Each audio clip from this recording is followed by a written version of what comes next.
This TikTok is my final project. Hi, my name is Ailey, and I'm an undergrad studying film and political science. And for my film theory class, I was given the opportunity to make basically whatever I wanted.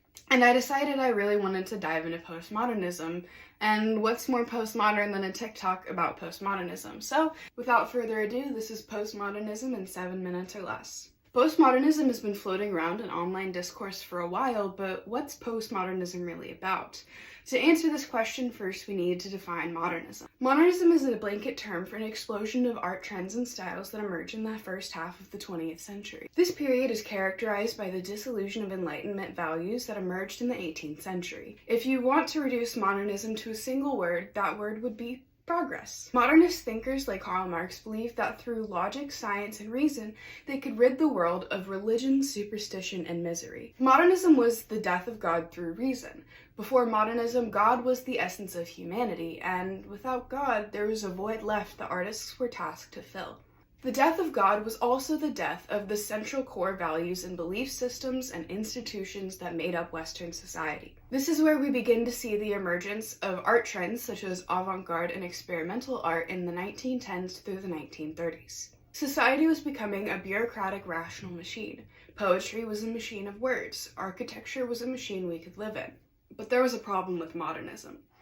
Science and reason didn't just create progress, it also created atrocities like Hiroshima and Nagasaki.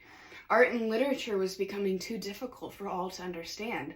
This created high modernism, which peaked in about 1922.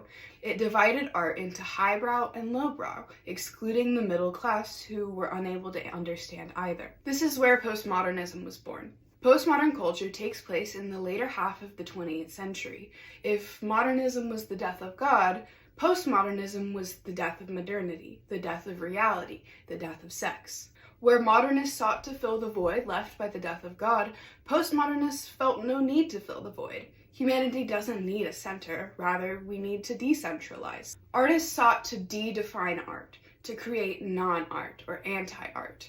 Postmodernism is an incredibly expansive topic with several important thinkers, so let's look at some of the big ones. Jean-François Lyotard was a French philosopher who was influential in postmodern discourse. To understand Lyotard, you first need to understand the term meta-narrative.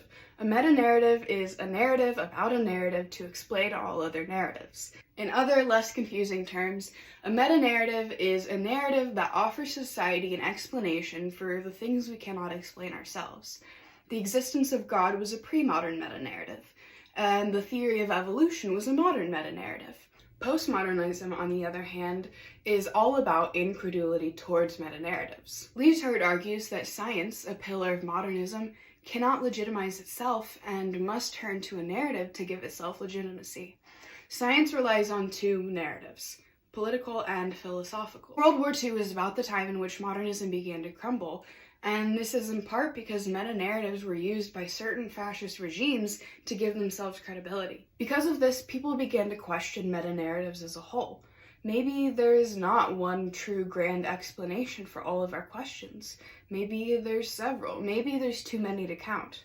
Jean Baudrillard introduces the concept of reality and the simulation to the postmodern scene. Our reality is constructed of cultural representations. We make art, literature, music, television, films, and even TikToks, and all of these things are the building blocks of our culture.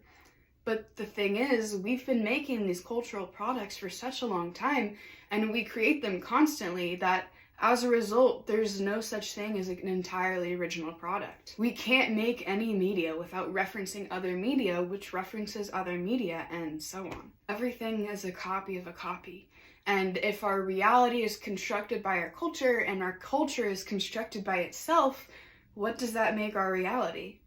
A simulation. We create cultural products at such a staggering rate that it has surpassed reality and thus become hyper-reality. Culture is not just in a gallery or in a theater anymore, it's everywhere all of the time. We no longer live in a simulation of reality, we live in a simulation of a simulation. This is all quite meta and existential, but I think this example really puts it into perspective. If I asked you to draw a princess, what would you draw? What does your mind immediately go to? Would it be something like this? The idea of a princess is something that was manufactured. just like the rest of our hyper-reality. This seems like a nice segue to talk about Frederick Jameson, who argues that postmodernism is an intensification and the newest phase of the capitalist system. Jameson breaks it all down to 3 cultural periods. First, realism, second, modernism, and third, postmodernism. The third phase of capitalism, the postmodern phase, was a result of unrestricted growth of multinational corporations like Disney and Coca-Cola.